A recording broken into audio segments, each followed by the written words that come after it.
Wow, this brings back memories. I remember when I was shooting a television show called Flipside, and I kept getting notes every week. Probably written by Gene Simmons. They were handwritten, and they included backstage passes to see Kiss, whoever Kiss was. Well, after I finished shooting the 13 weeks of the show, I decided maybe I'd have more fun in the music business. So I decided to go see this group, Kiss. And one night, an advertising executive and myself traveled over to the Diplomat Hotel. Yes, the famous Diplomat, kind of a rundown hotel. We worked our way around the halls and sat down in the front row. Well, this was different, all right. Kiss came out. They had black jeans on, a few studs, had some firelights, and some smoke. They used smoke even then. Well, we listened to this group called Kiss with their partial makeup. They didn't have all the makeup yet, but they had part of it. And said, well, this is certainly different. They are certainly performers. They definitely were performers. And next to me was a young girl screaming and hollering and telling me how great they were. They're wonderful. Oh, you've got to sign them. This group is great. They're my favorite. I found out later it was Peter's sister. But in any case, I left that night after speaking to Paul and Gene and told them we should get together in a week or so and discuss their career. A few days later, they came up to my office and we discussed what we could do. I said, why don't you give me a chance, at least give me 30 days. I'll see if I can get you a record deal, and then we can decide whether we're going to stay together or not. They agreed. And within those 30 days, I had talked to Neil Bogart.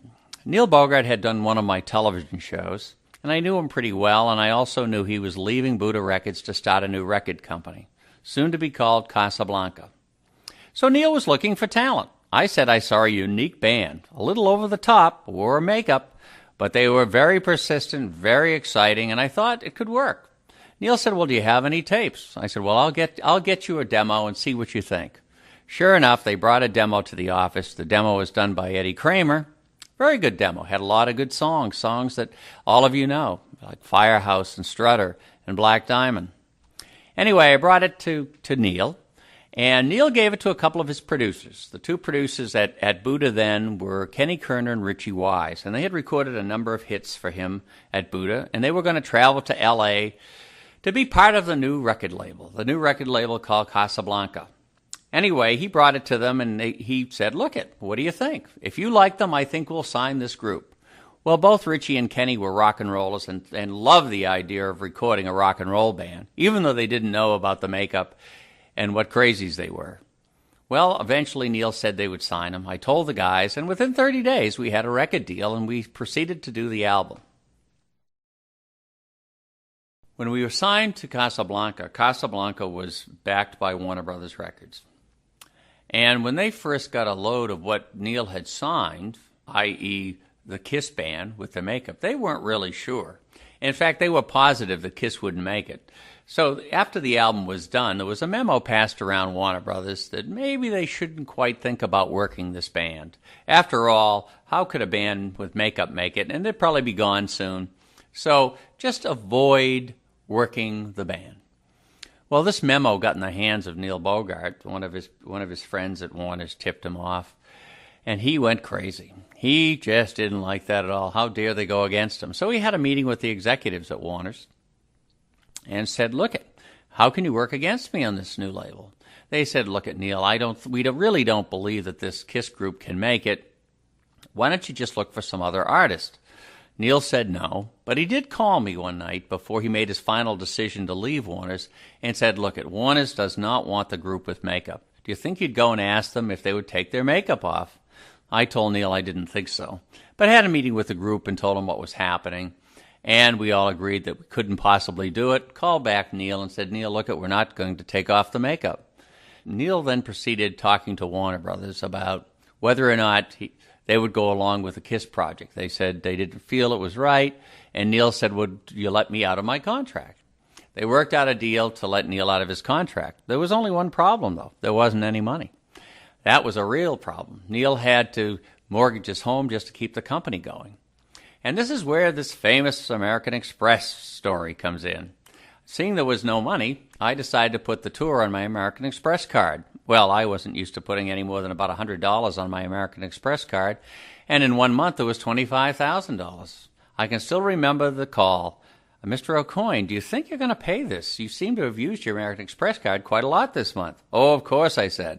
Well, of course I couldn't. But fortunately, they allowed me to pay it over a period of months, and we finally got through the tour and finally got more money into the company. One of the scariest things that happened with the first show that KISS did for Casablanca and Aucoin Management. It was at the Academy of Music. Well, we had put the show together, and we had pyrotechnics, we had a candelabra, Gene was spitting fire, we had smoke, and we also had little balls of flash paper, which Gene would go to the candelabra and then throw up in the air, and they would just light and explode in the air. Well, the first night, Gene was so nervous that when he took the flash paper, instead of throwing it up in the air, he threw it into the audience. And oh my gosh, it hit one of the guys sitting in the first row. A real rock and roller, but he was singed. This was rather scary. We thought he might have been terribly hurt or burned. We thought maybe it might have been the end of their career, not the beginning of the career. He turned out to be a true rock and roller, and from that point on, he got free tickets to all the KISS shows.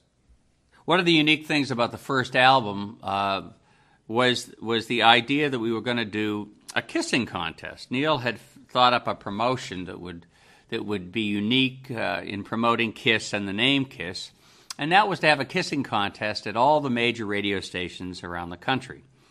So he put up the money to promote this, the kissing contest, and then needed something on record to promote the kissing contest and needed something to promote it on radio. Came up with the idea that we would do the song Kissing Time, which had been a hit record many years before, of which none of us really wanted to do it, especially KISS, who thought it was a little too popish and certainly wasn't their type of music. But Neil persisted, and we knew we had to go along with it. After all, this was the promotion of the first record that they had ever done. So we went back into the studio and cut Kissing Time. Kissing Time was promoted in every radio station across the country, along with the KISS contests. The kissing contest turned out to be very successful. We're not sure how much it promoted KISS, but it certainly got enough kissing contests around the country so that the radio stations knew who Casablanca was, which enabled us to get some airplay. But most radio stations didn't like the idea of KISS, their songs, or their makeup. After Dress to Kill, a couple of special things happened. One happened with a town in Michigan called Cadillac, Michigan. And Michigan was a big breakout area for KISS. We had a lot of fans there. And in Cadillac, Michigan High School, they would play KISS music in the halftime during the football games. And when they did, they always won the game. And I got a call from the coach one day and said, you know, the morale is down in the school a bit and everything. Do you think KISS might be able to come out here? It would really be great, and it would kind of symbolize everything and all the winning games we had. And I said, well, it's a possibility, but we have to do something special if that's going to happen. Do you think people would put on the KISS makeup? Do you think everyone would wear KISS makeup, something like that? And he said, well, we could talk about it. And finally we talked about it enough that everyone agreed that that's what would happen. We'd have KISS Day at the high school. And so we sent directions out to them on how to put KISS makeup, and we got all sorts of makeup to send to the high school so everyone could do it. We got a little film crew together to go out and shoot it, thinking it might be something that was unique. We got to Cadillac, Michigan, and lo and behold, the whole high school was in KISS makeup. But not just the high school kids. The teachers were in KISS makeup. The principal was in KISS makeup. And it was quite amazing. And some of the police were in KISS makeup. The firemen were in KISS makeup. They had changed the names of the streets. And so we went through the streets of Cadillac, Michigan, on top of fire trucks, and with everyone along the side, not everyone, but most of the people along the sides of the streets in KISS makeup. One of the strangest moments was the next morning when we had a breakfast with the mayor and one of the councilmen and one of the senators from the state. And we walked into this breakfast restaurant, and my gosh, the mayor was in KISS makeup. The mayor's wife was in KISS makeup. The senator was in KISS makeup. It was quite a breakfast. Turned out to be one of the most exciting days. And that breakfast, we were also presented with the key to Cadillac, Michigan. And we left Cadillac, Michigan from the football field in a helicopter. No one really knew that the helicopter only flew for about 5 minutes because that's all we could afford to do. It kind of went over the trees and landed in a parking lot, and we got out and got into cars and left for New York. The next KISS adventure came with the live album. An exciting moment because it was not only the album that finally broke Kiss, but there were other things that happened. During the recording of the live album, we realized that we had not gotten any royalty statements from the record company. And I knew as a manager it was my obligation to follow through and to get that done. And when we weren't receiving them, I had to go to our lawyers and kind of threaten the record label on what would happen if they didn't come through with the royalties for Kiss. Now, we had a great relationship with the record label, but this is something that had to be done.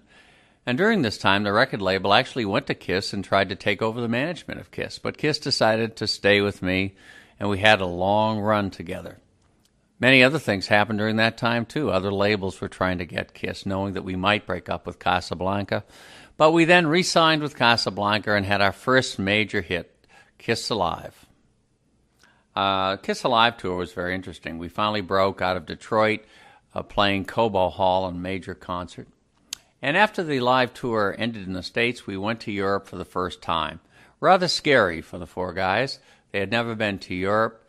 It was quite a change of pace. We got to London, and they realized that everything closed up early, that the television stations didn't have the shows that they wanted to see. Not only didn't they have the shows, but it went off the air at 11 o'clock. You can imagine the four of them at 11:15 climbing the walls, not being able to eat, not being able to watch television.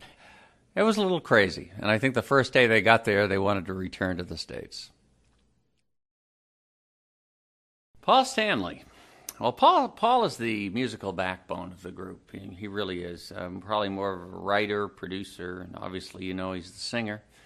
There were many things that have happened with Paul. When I first met Paul was a little overweight. And I know you don't think of Paul like that today because he's always taking good care of himself.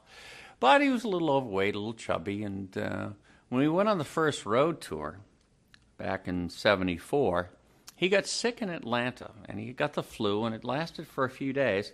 And he lost about 10 pounds. I'll never forget this. And he called me and he said, "Bill, I really look good now." He said, "I'm never going to put that weight on again." And he never did. He really kept himself in great shape. The one thing I never could understand about Paul is every time we went to Los Angeles, he would lose his voice. And I suspect it was probably the stress. You're going to Los Angeles, you're going to be playing for thousands and thousands of people, including lots of celebrities and everything else.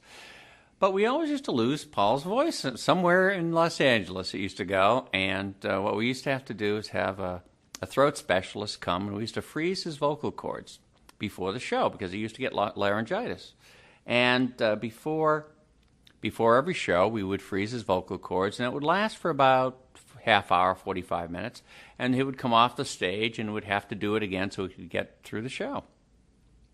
I remember one time when we were touring Australia and New Zealand, we had gotten to New Zealand, and Paul was going out with a famous actress from Hollywood who was shooting a movie on the other side of the island, New Zealand, quite a few hours away. And he came in to me one night and he said, I really would like to see her, Bill. We have a couple of days, and what do you think I should do? How do you think I can see her? I said, well, I guess you could rent a jet. And we thought it back and forth and talked about it for a bit, and Paul finally decided he'd rent a jet and he'd fly down to see her. Well, when Paul went to see her, he wanted to make a big entrance. So what he did is he asked the pilot of the jet to fly over the shooting area where they were shooting the movie. So he buzzed her a couple of times and everything, and then they went and landed the jet. What he didn't know further was that they had to stop all shooting, and the director was absolutely beside himself. This nut that was flying around over their heads while they were trying to shoot a movie. They had to stop shooting it that afternoon. And of course, the actress found out it was Paul coming to see her to spend an evening. I just remembered a story. I know that when I used to go up to their rooms in a hotel, I never knew quite what was going to happen to me when I walked through the door, whether I was going to step in a bucket of water or whether a bucket was going to fall on my head and I'd be soaked. And Paul was famous for this. You never really knew. The first time we went to Japan, it was rather unique because we had convinced Pan American Airways to give us a 747. Now, you can imagine going to Kennedy Airport in New York and seeing your 747 waiting for you. It was renamed and painted the Clipper Kiss Special. Well, it was just unbelievable.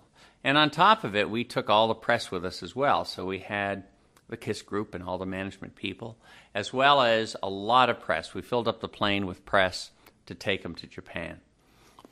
There were a lot of things that happened around that. There was also a freighter, an air freighter, another Pan American 707 that had to carry the KISS stage. Now, the group had been on tour, and they had not seen this KISS stage before because it was built and designed by Kenny Anderson, who was the head of our production department at Aucoin Management. And it was put on a freighter to be sent to Japan, so that when they arrived at Japan, they would see it for the first time set up. Well, a little quirk that happened at the airport in upstate New York was the set turned out to be a lot heavier than we had expected.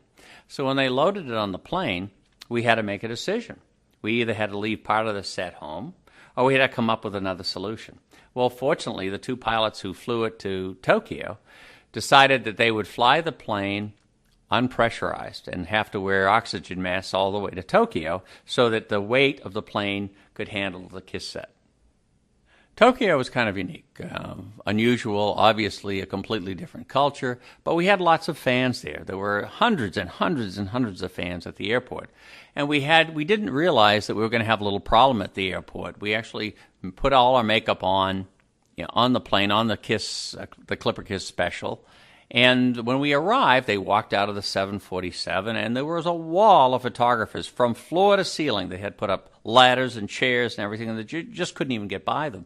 And as we finally got by the photographers, the customs people came to us and said, who are these people?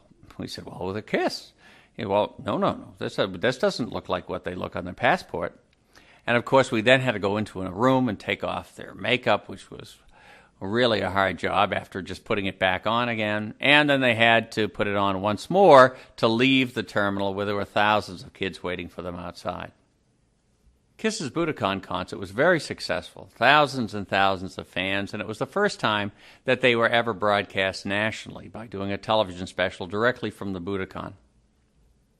Here's an interesting story, kind of unusual. I left New York to go out on tour with the guys for a few days, and I arrived in a city. I can't tell you which city it was because there were so many cities we were always in, but I come from the airport, and I finally arrive backstage at the arena, and I see someone running into the arena as I arrive. I'm saying, oh, something's up. It's almost as though he was tipping them off that I was coming.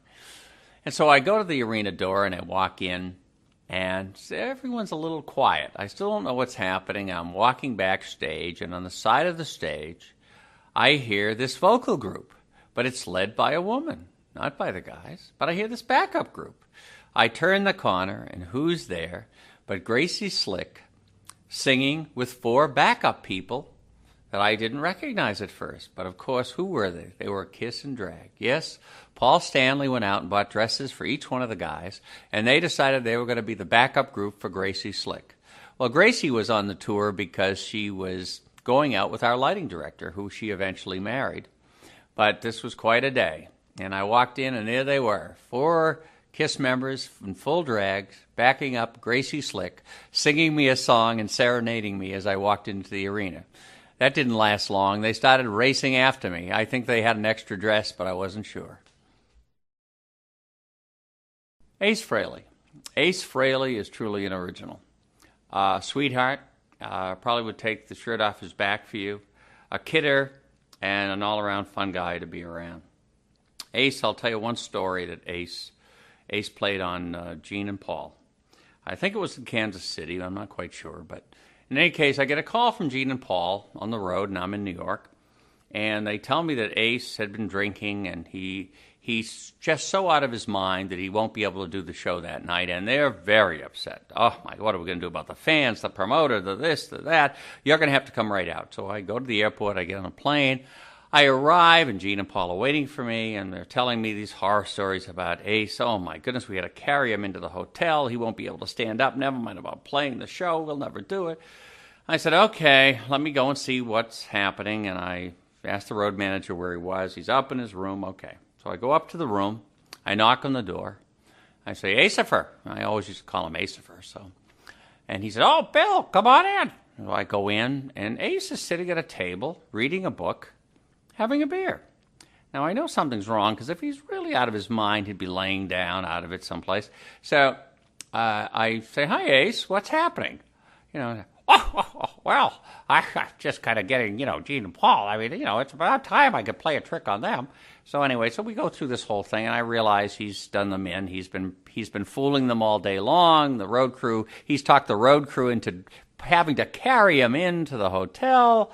And, he's done this up just right. So they're really upset. I'm all the way out there from New York. So Ace and I decide, okay, we'll carry this through just a little bit longer. In any case, we tell the road manager to tell Gene and Paul, don't worry, we'll somehow get Ace there. We don't know how. We'll stand him up and get him to the sound check. Don't worry about it. You go to the sound check. Somehow we'll get Ace there. Meanwhile, Ace and I get it together, sneak out of the back door of the hotel, and go to the sound check, get all his amps set up properly. And by the time Gene and Paul gets there, he's already playing and out on stage and rehearsing the material. So they finally knew they'd finally been had. But that was Ace. Ace was just a practical joker and always lots of fun. Another story that Ace has many of them, but one other I can think of is the time in Stockholm, when the promoter decided that it was a night out, he should take us out to dinner, and there was a unique club. And in this particular restaurant club, they had a pool in the middle of it. And everyone that sat around the tables around the pool had a little remote control unit, and you could have your own little shrimp boat that would come out of the kitchen, and you'd guide it to your table full of fresh shrimp, and you'd eat it. Then you'd send your boat back to the kitchen, they'd fill it up with shrimp again, and you'd bring it to your table. Well, the promoter thought we should all loosen up a bit, and he introduced us to a drink called Jägermeisters. Well, the Jägermeister was not popular at that time, certainly not in the States, and we had no idea what it was. Oh, the promoter did. He thought it would loosen everyone up and everyone would have a great time. Well, it certainly did loosen us up. By the time we finished, Ace was walking around the pool, picking up the radio control boats and hand-delivering the shrimp to everyone's table. Well, the owner of the club was a little crazy. He thought Ace would be falling through the pool, which was made of fiberglass and about 3 feet off the ground. So he saw Ace and his feet going through the bottom of the pool and wrecking his pool. But we finally got Ace out of the pool and back to the hotel, and we had one raucous night. Let's see if we can think of one more Ace story I can tell you. Oh, yes, there's one when I was heading up to Ace's house in Connecticut. And Ace had just finished this underground studio, and we would do demos there of new songs and so forth. We called it Ace's Bunker. And we'd go down up to Ace. You never really quite knew what was going to happen. And one day I'm driving up, going down Ace's driveway, and I get buzzed by a helicopter. And it was a pretty good-sized helicopter. I mean, it really shook me up because I didn't quite understand what was happening. And Ace used to have these radio-control helicopters. And you'd come down his driveway, and he'd hide behind the house or in a bush someplace, and he would buzz your car as you came down his driveway. Well, you never knew what you were going to have when you met Ace or when you were at his house, but it was always fun.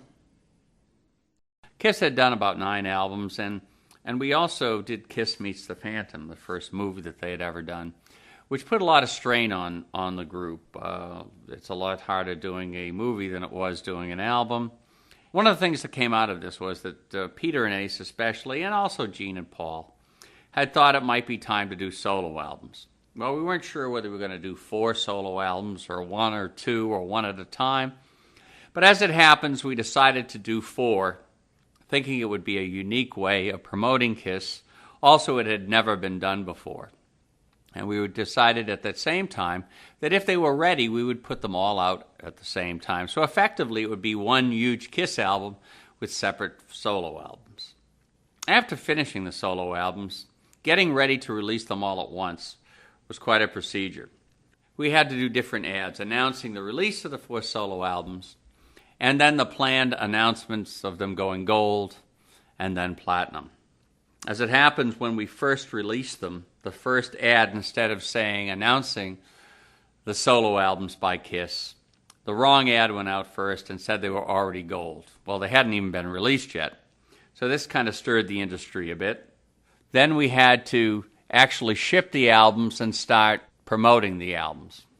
At the beginning, everyone was so excited about the solo albums. Neil Bogart had decided to press over 1 million units apiece. This was more records than had been pressed for any album at that time, certainly for a release of any one album, never mind about releasing 4 albums at once. So many albums eventually got to the stores that the word on the street was there'll be more albums coming back than there were actually pressed. And there was an awkward time for the group and for the record label. There were many complications with the release of the solo albums. One were the advertisements. They had come out in the wrong order. Instead of the release of the albums, the first ad came out saying they were already gold. On top of that, the amount of pressings of the albums were uniquely high. There was over 1 million units of every album already pressed, and most of them were being sent to the stores, the large record stores, and stores all over the country. So the word on the street was that more albums would come back than were actually pressed. Kept looking like we weren't selling any records. There were so many albums in every store that the piles and piles of records looked like they would never be sold. So the word in the industry was that the albums actually weren't making it and weren't being sold, and that effectively could have been a flop. The truth of the matter is they all sold over 1 million units, and eventually were one of the most successful group of solo albums ever released in the record industry. Gene Simmons. Well, there's one of a kind. Gene was really the driving force behind KISS, keeping at it day and night ever since I met him back in '73. One of the things Gene had a problem with, though, was doing interviews for KISS. He always sounded like a school teacher to us, and all of us kind of got after him over and over again, that he's a rock star. He had to talk like a rock star. Well, he really couldn't ever get that through his head in the earlier days, so Paul, Peter, and Ace kind of ganged up on him and said, look, if you're going to talk like a school teacher, we're then going to do the interview. So you can make a few sounds and grunts and groans, and every once in a while say something short, Gene. Remember? Short, Gene. But we're going to be the rock and rollers, and we'll talk for you. So ever since that moment in time, Gene has always been pretty much the quiet one, certainly in rock and roll interviews. One of the things that happened, I thought, that actually bothered Gene and Paul, as a matter of fact, was a famous interview with the Tom Snyder Show. They were excited about doing this network television show with Tom Snyder, and a little concerned about what Ace and Peter would say. And before the show, the associate producers of the show would go and interview the different people that were going to be on the show. And, of course, they came and they interviewed Gene and Paul and Peter and Ace. Well, they went back with notes for Tom on all 4 characters, and they went something like this. Oh, Gene, very, very good talker and very bright and able to answer almost any question. Paul will answer any question, too, very communicative. And Peter's a little quiet, but okay, and Ace won't talk at all. Well, the truth of the matter is the day that they went to interview Ace, Ace was feeling pretty good, had a few drinks, and was kind of a little out of it, so he really didn't want to do any pre-interview with any associate producer, so he basically didn't say very much, and that's the notes that got back to Tom Snyder. The day of the show, when we arrived at the NBC studios, Ace was feeling great. He had had a great day, and he was in top form. We had bought a bottle of champagne, was back in the dressing room. We had a few sips of the bottle of champagne. Ace was in true form. In any case, by the time we went and did the show that night, Ace was feeling really good, still in great shape, and in a great mood. So we went to sit down, and of course Tom started interviewing Gene and Paul first, going along with the notes from his associate producers that said that Peter and Ace probably wouldn't say very much. Ace definitely wouldn't say anything. So not to talk too much to those 2 characters. All of a sudden, Ace started coming alive. So Tom started looking at Ace and started asking him a few questions. Well, Ace started to burst out in laughter and started discussing KISS with Tom Snyder, and at the point where Gene and Paul started to give him dirty looks. Well, how dare he start talking like this and start laughing and carrying on television. Meanwhile, Tom Snyder started to think that maybe this was a joke being played on him by his staff. After all, they told him Ace wasn't going to talk at all, and now Ace was telling jokes, laughing, and discussing everything with Tom. Well, we go to commercial, And Gene comes over and says, Bill, you got to do something about Ace. You know, he's just getting carried away, and you've got to tell him to be quiet. Well, of course, I thought Ace was doing a great job. And it was a lot of fun to see him come to life, and Tom Snyder was enjoying him as well. So it really became the Ace show that night, and turned out to be maybe one of the classic interviews that Kiss ever did. Well, you know, the solo albums had come and gone, and it was time to do another Kiss record. And the next record was Dynasty. Dynasty was a unique record only because it was the guys getting back together again after all sorts of traumas that happened with the solo albums. And now we had to decide on a producer. Well, as it happens, the producer that finally turned out to do Dynasty was Vinnie Poncia.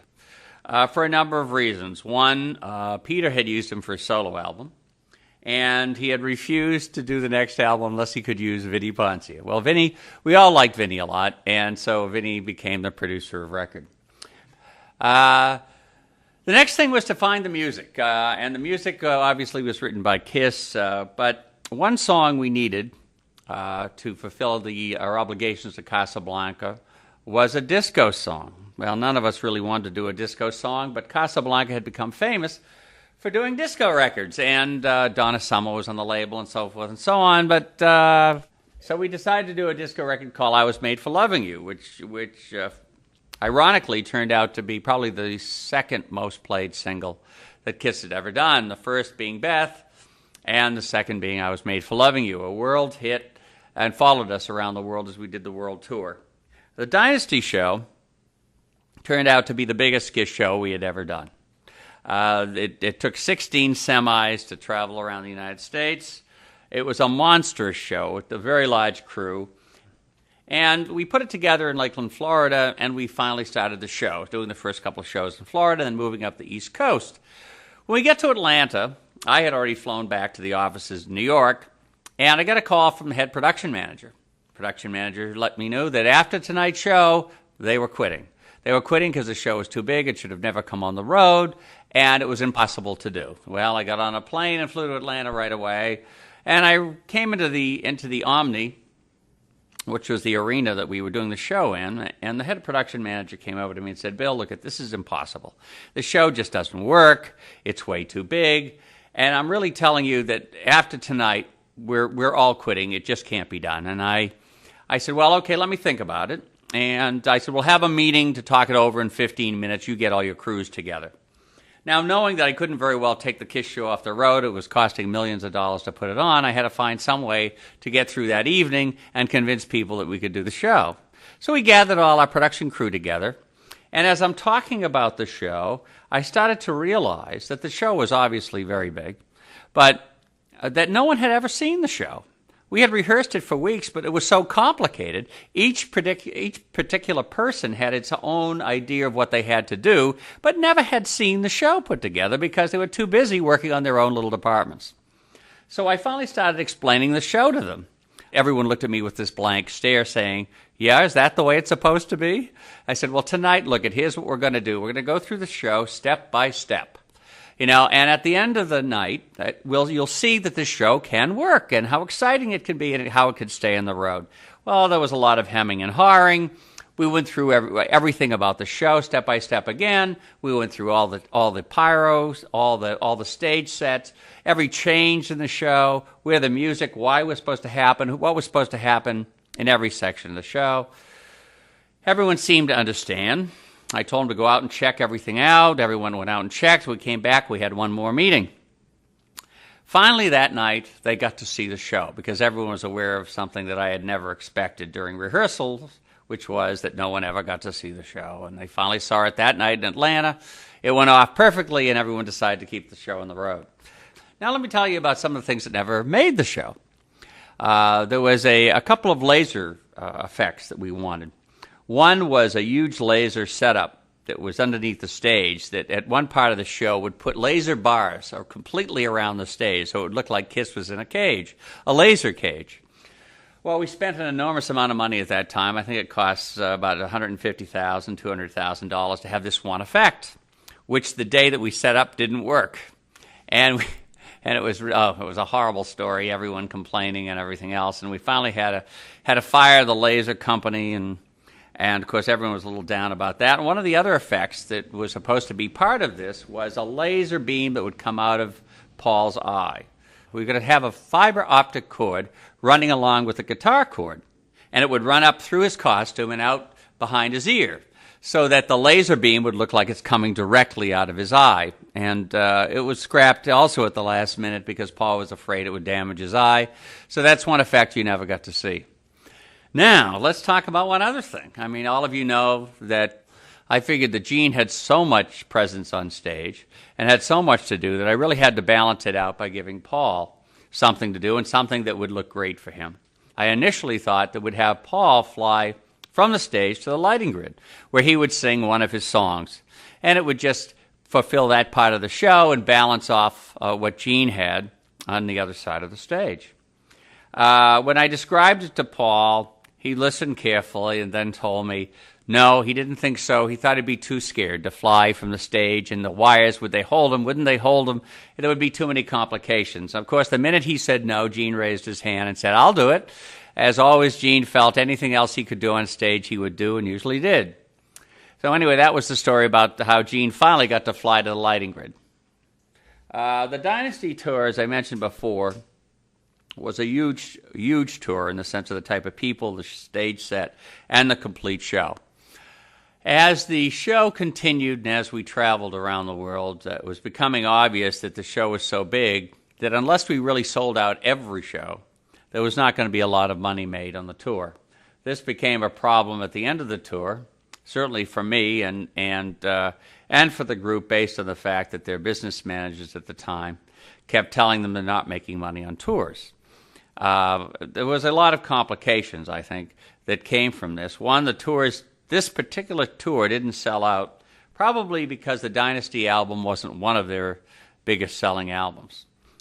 We had just done the solo albums. There was an awful lot of KISS product out there. And although we had a hit song on the Dynasty album, which was I Was Made for Loving You, it was really bigger outside the United States than it was inside the United States. So that overall the album sales were down slightly and the attendance on the show were down, and therefore we didn't get to make the profits that certainly their business managers wanted them to make.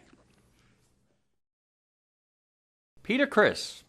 Well, Peter Criss is a true rock and roller. If there was ever a rock and roller someone meant to be, Peter certainly has been there, done everything, and certainly had his ups and downs in life, but is truly the ultimateness in what you'd feel as a rock and roller. Peter could also be very emotional, very sensitive, very emotional. You could say something to Peter that would either be very up or very down, depending on how he took it that day. But there were a lot of things that would happen. Because he was so emotional, sometimes he would do things to get attention, but sometimes he would hit his hand on something because you'd say, oh my goodness, you're the drummer, Peter, why did you do that? Well, I'm not sure today, I really can do this today. And he'd go through some heavy emotions, but he would also be a wild one. I remember one great party that Peter threw in his house up in Connecticut. And when we were all we had great food and lots of people were there. And it was just one of the best parties we had had. And all of a sudden, Ace comes to me and says, I think Peter is shooting his gun. And I said, what's that sound? He said, I think Peter's shooting his gun. And I said, oh, no, we're in the house. Well, sure enough, Peter comes downstairs, and as he's coming down the stairs, he's shooting his gun into the ceiling. When you can imagine people jumping over chairs, jumping behind couches, running into the kitchen, running out of the house. And, that was just one party. There was many others that were even wilder. Peter, always the crazy rock and roller. I can remember this story while we were in Germany. I think it was Frankfurt. But anyway, we were in Germany, and one night late, about 2 in the morning, I get a call from the road manager. Have you seen Peter? I said, no. Isn't he in his room? No. Well, he must have left the hotel. No, he didn't leave the hotel. Well, maybe he found someone else. Maybe he's in someone else's room. Well, we've looked everywhere. I said, well, okay, let me come up to his room. I'll meet you at his room. I walk into his room, and the room doesn't exist anymore. There's an armoire that's smashed. All the mirrors are gone. The lighting fixtures are off the wall. I said, oh my God, he's having one heck of a rock and roll party. Well, we hunted around the hotel some more, and I noticed that one of the windows was open. And I said, you don't think he could be walking outside on the ledge, do you? Well, anything's possible with Peter. Maybe he decided to walk out on the ledge. Well, sure enough, we looked outside, and 9 stories up on the ledge on the side of the hotel, Peter was out there singing and having a great time. Well, we coaxed him in and finally went to bed for the evening. One of the great moments that we've had with Peter was certainly around the song Beth. And in fact, Beth turned out to be a lifesaver for us. Peter had come up with a song that everyone thought might work, and especially the producer, Bob Ezrin, who said, you know, we could use a song like this on the album. So Peter and Bob finished the song, and it turned out to be not only a major success for us, but it also helped the Destroyer album become a major album. It was the biggest single that the group has ever had, and it was because of Peter Criss, because Peter came up with an idea and a song that initially the guys really didn't want on the album. Gene and Paul thought it wasn't a Kiss song, and it certainly wasn't a typical Kiss song. However, at listening to it, I knew it had to be on the album, and it certainly struck me as a possible single. And it went on the album, and it turned out to be not only the biggest success they've had as a single, but it saved and promoted the Destroyer album all over the world. Oh, there was one night at a concert when someone threw a cherry bomb on stage, and it landed right beside Peter's drums. And I see Peter fall off his stand, and I'm saying, oh my goodness. You know, and everyone's panicking. We help Peter off the stage, and of course the audience knew it and everything. And there's an ambulance that's backing up to the backstage area, and Peter's being carried out. And now we're on our way to the hospital, and he looks up at me and he says, Bill, do you think we should do the rest of the show? I said, yeah, I think so. He said, well, turn this thing around. Well, we turned it around. He comes back to the stage, and we finished the show. As always, Peter could be very, very emotional, and during those times, it was between the partying and some of the drugs and everything else that were being taken, Peter would be extreme. And Gene and Paul came to me and said, look, I think we're going to have to replace Peter. I didn't think it was necessarily the right thing to do at that time. I had hoped that we'd give him a chance to help himself first, but it didn't seem to get any better, and Peter at the time was also in the middle of getting married, and it seemed to be so emotional that we had many, many meetings between the 4 of us, Ace, Paul, Gene, and myself. Ace and I were on one side, and Gene and Paul were on the other side. The decision was finally made, and we had that final meeting with Peter after he came back from his honeymoon and told him what was going to happen. Obviously, he was very hurt, and Gene and Paul left the meeting after telling him, and he turned around to Ace and asked Ace if that's what he felt. Then Ace reluctantly said yes, and we finally left Peter alone to ponder what was happening, and it was a very sad and emotional day. Looking for a new drummer. Well, it was time. We knew we had to face it. We had to find a new drummer. Peter was gone, and the trauma of settling in to find a new drummer turned out to be more of a chore than anyone expected. Hundreds of drummers we went through. We used to set up a rehearsal hall and had a drummer every half hour. We figured the drummer would play for 15 or 20 minutes. We'd have to say hi. We'd have to say goodbye. We'd have to be nice to them. We'd have to shuffle them out and get the next drummer in. So we figured about a half hour to 40 minutes per drummer. And we went through drummer after drummer after drummer, realizing that, of course, we couldn't use anyone that was already known because if everyone already knew them, he couldn't be part of KISS, certainly not if they knew his face. So we kept looking for new drummers, and most of them weren't up to the level that we needed. Plus, the personality was important. Don't forget, this drummer had to put up makeup every single day for the most part, had to hide his face all the time, and had to be part of a group that was already established and come in as a new member. As we went along, we found this one guy, Eric Carr. Eric was a sweetheart. played very well, didn't seem to have an overpowering ego, and the guys thought they could get along with them and liked his drumming. So we finally signed Eric. Eric didn't become a full member of KISS. He was a hired hand, but he was a terrific person. And to give him a little feel of what a rock and roller was like, we bought him a new Porsche and gave him a fairly good-sized salary for joining KISS.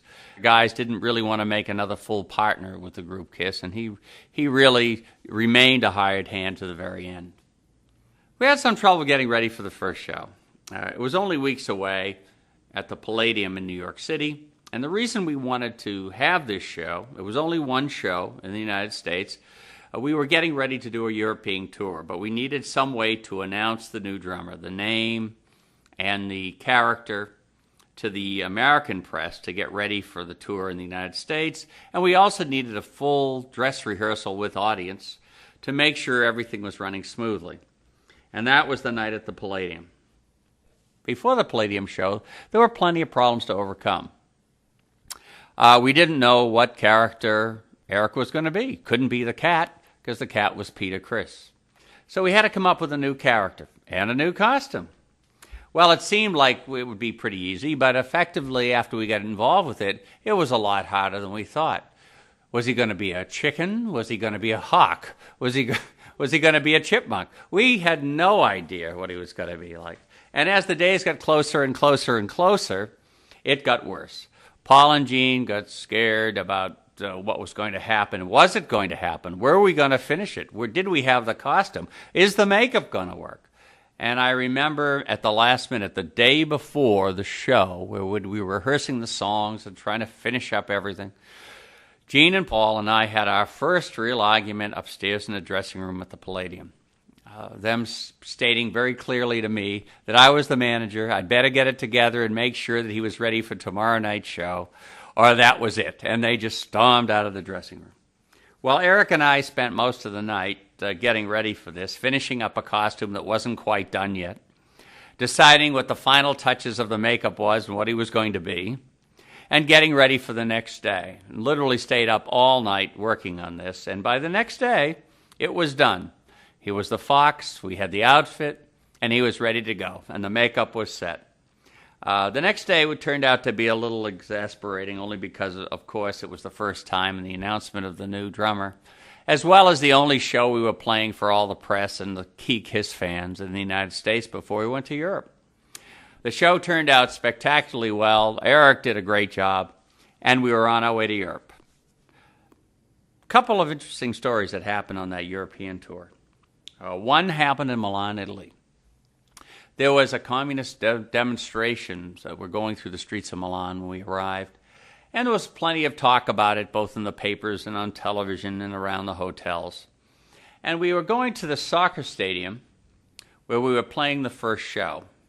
And the crowds had started to come in and mill around, and we had already set up the stage and everything else. And all of a sudden, the group was walking back and forth, and they heard a fight had broken out. Well, they were behind the stage, and they could hear the people starting to scuffle, then swear, and then the fight would break out, and the bottles would be thrown and everything else. Well, they thought there was going to be a full-scale riot. They ran back down through the tunnel in the middle of the stadium and back to the dressing room. So I stayed out there to see what was going to happen, knowing that we pretty much had enough crew to take care of it, and then I walked down through the tunnel under the ground and wound up at the dressing room. When I got to the dressing room, the door was barricaded. And I had to tell him many times it was really Bill. I'm the manager, remember me? Knocked on the door until they finally unbarricaded the door and let me in. Well, many discussions unfolded then. One was we're not going to play. Two was we're not leaving the dressing room. How are we going to get out of here alive? And so forth.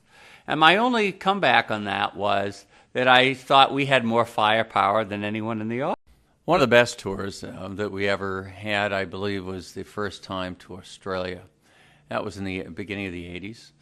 We had a number of things that made it certainly great. We had our own plane, our 9 limousines, our own helicopter, as well as some terrific parties. The Australians are a lot of fun to be with. In fact, the parties were so great that We drank all the Dom Perignon there was in Australia. All the champagne in Australia, certainly the Dom Perignon, especially because Ace liked that. We used to load the planes up and have them at every party. In fact, the nights that we didn't have parties, which were few and far between, we'd open Bill's Bar. Bill's Bar became a special event when there weren't any other parties. We'd all feel like we'd have to continue because, after all, once in a party mood, always in a party mood. So I would open Bill's Bar any time there wasn't a party, and I would be the bartender, and then we'd invite people from the hotel or fans that we met along the way all to come and join us at the hotel on the opening of Bill's Bar. The shows in Australia were the biggest that had ever been brought to Australia. We were playing stadiums with one of the largest KISS shows. The press used to follow us around every day in Australia. We were in the front of the newspapers. There were major events when we first arrived in Sydney, with the mayor giving us the key to the city. We had television stations and radio stations, as well as the top reporters who actually flew with us all around Australia. And there was also some controversy. There was a reverend who had talked about KISS being the Knights of Satan service, which followed us around every once in a while, and had made a big statement in the national newspaper about KISS being evil. So we decided to show them that we certainly weren't evil, and that was never really the case. We decided to dress up and go and visit the Children's Hospital the next day. And that was a terrific day. I mean, the kids loved it, so I think we finally put that to rest. We had a promotion guy who was with a record company, and he was a little bit of a nerd. I mean, he had to have his way about everything and kept bugging us about everything and everything else. And so afterwards, I said, we need to relax, and let's make sure we keep the pool at the hotel open late. So you arranged for that. So, all right. And of course, he felt that there'll be women there, there'll be partying, it'll be great. We'll have the pool open late, and so forth. So we were pretty tired of this guy. And Paul decides, well, I'll think of something. And we're back at the pool. The guy hasn't come up yet. He's downstairs at the bar having a drink. And Paul takes a poop in the pool, the old poop in the pool trick. In any case, the poop is lying at the bottom of the pool, and the guy comes in, the promotion guy from the record label, and Paul goes up to him and says, he says, I can't believe it. I just dropped my watch in the pool. And now this guy, whose ego is bigger than all the group together, says, don't worry, Paul. So he dives to the bottom of the pool, and of course, what he got was a handful of poop. One of the parties we threw in Australia was a big gathering in Sydney, and Elton John was in town doing a tour, so we invited Elton to come and join us and so forth. Well, I have to tell you, Elton was having a party the next night. But we were so rowdy the first night, he told the record company after the party, make sure you don't invite those KISS guys to my party. After Unmasked, the guys decided to take some time off. There was a lot of emotions between Peter leaving and doing the next record or not, and when and so forth. We knew that the record company needed another record, but no one was in the mood to either write one and or record one. As the pressure came down on us to come up with a new album, and I realized the guys weren't writing, or did they feel like recording a new album? And I thought the only person that I knew that knew them well enough and could get us through this was Bob Ezrin, incredibly bright producer who was capable of helping them write as well as producing the album. Well, when we started to think about doing another KISS album, no one was very much into it. And we came up with an idea, hopefully, that would help us and would get us through this problem. And the idea was to do a concept album. That concept album turned out to be The Elder. Now, The Elder was done helter-skelter. It was really a rough one to do. It was not easy in any respects. The songs were hard to write. No one was in the mood to do it. Bob was frustrated by it. Both Gene and Paul were. Ace really didn't want to do it, and he didn't want to work with Bob. He had an argument over something that had happened in the Destroyer album, so Bob was not his favorite producer at that point. And we started off with the album and dragged ourselves through it, and we finally finished it, and I must say that It's certainly a unique album, but most people don't consider it a Kiss album. We delivered it to the record label, and the record label hated it. In fact, when we first played it for them, they just said, look, why don't we can this album and do another album? Well, the thought of that was definitely not going to happen. It was hard enough just to get this album done. And that was really kind of the beginning of the end, both with me and Kiss, and for a number of things.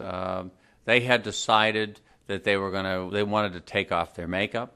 I was certainly against that. I thought that we had spent too much time protecting their makeup legally and through the Library of Congress, which was the first time any rock and roll act had ever been copywritten. Their faces were copywritten in the Library of Congress. It took us years to do that. So when they decided they wanted to take off their makeup and they weren't happy with the Elder, no one was happy with it at that time. So we had a couple of meetings about whether we were going to stay together or not. And finally one day, Gene and Paul walked into my office and said, well, Bill, I think the time has come. And we had talked about everything and how we began. And we wound up actually with tears in our eyes at the end. But we decided to part, that it was the time. They needed to go on and do what they wanted to do, and I needed to do what I had to do.